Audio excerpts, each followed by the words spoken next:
ito yung isang pinapasyalan ng mga marami-raming tao dito sa Rolling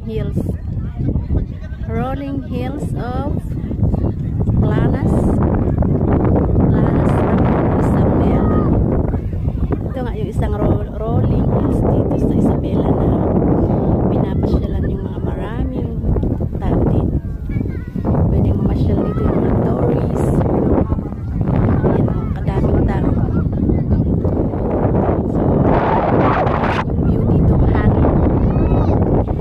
Fresh air.